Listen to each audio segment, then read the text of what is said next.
पर आप नेता दीपक सिंगला को गिरफ्तार किया गया। पूछताछ के बाद ईडी ने गिरफ्तारी की है। दीपक सिंगला के कई ठिकानों पर ईडी ने छापा मारा था।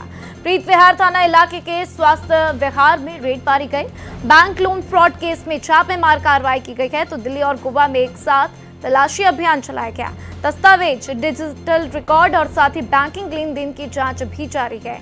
दीपक सिंगला आम आदमी पार्टी के सक्रिय नेताओं में गिने जाते हैं और वह विश्वासनगर विधानसभा सीट से पार्टी के उम्मीदवार भी रह चुके हैं। तो सूत्रों के अनुसार ईडी की टीम ने वित्तीय लेन देन, बैंक खातों और निवेश से जुड़े दस्तावेजों की जांच के लिए उनके परिसरों पर छापेमार कार्रवाई की है। तो इससे पहले साल 2024 में भी ईडी ने सिंगला के ठिकानों पर कार्रवाई की थी। हालांकि मौजूदा मामले में अब तक नेता की ओर से कोई भी आधिकारिक प्रतिक्रिया सामने नहीं आई है। तो देखिए किस तरीके से ईडी की टीम लगातार उनके कई ठिकानों के ऊपर रेड करती हुई। तो दिल्ली आप नेता दीपक सिंगला गिरफ्तार किए गए। ईडी ने पूछताछ के बाद से गिरफ्तारी की है। इसके पहले रेड मारी गई और अब देखिए किस तरीके से दीपक सिंगला की गिरफ्तारी हुई है।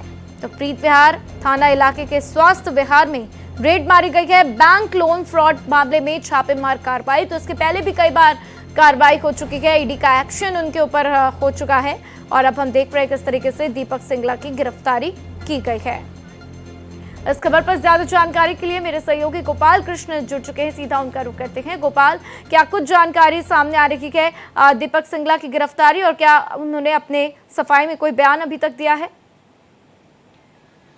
देखिए राधा, आम आदमी पार्टी की परेशानी कम होने का नाम नहीं ले रहा, क्योंकि इससे पहले पंजाब सरकार के कैबिनेट मंत्री संजीव अरोड़ा को गिरफ्तार किया गया, जिसकी रिमांड अवधि खत्म होने के बाद आज गुड़गांव में पेश किया गया। वहीं दूसरी ओर दिल्ली में आम आदमी पार्टी के नेता दीपक सिंगला को ईडी ने गिरफ्तार कर लिया है। महेश टिम्बर प्राइवेट लिमिटेड के मामले में गिरफ्तारी हुई है और लगभग 155 करोड़ से लेकर के 180 करोड़ के बीच का यह मामला बताया जाता है। जब ईडी ने आज सुबह में छापेमारी शुरू की थी तो दीपक सिंगला, महेश सिंगला, अमरी के गिल सहित अन्य के खिलाफ जो है छापेमारी की थी। 7 जगहों पर यह छापेमारी शुरू की गई थी एक साथ में, जिसमें दिल्ली और गोवा शामिल था। और इसी छापेमारी में जो इलेक्ट्रॉनिक साक्ष्य और सबूत बरामद किए गए थे, उन्हीं सबूतों और साक्ष्य के बिना पर ईडी ने इसे गिरफ्तार किया है। अब कुछ ही देर बाद इसे राव जुगनू कोर्ट में पेश किया जाएगा और उसके बाद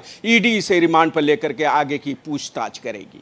बिल्कुल गोपाल, और अभी तक जहां जहां रेड मारी गई वो जो सबूत हाथ लगे हैं ईडी के, उसमें क्या क्या जानकारियां मिल रही हैं? क्योंकि देखिए एक बार पहले भी 2024 में उनके ऊपर रेड मारी गई थी, एक्शन लिया गया था और वापस से इस बार फिर एक्शन लिया गया।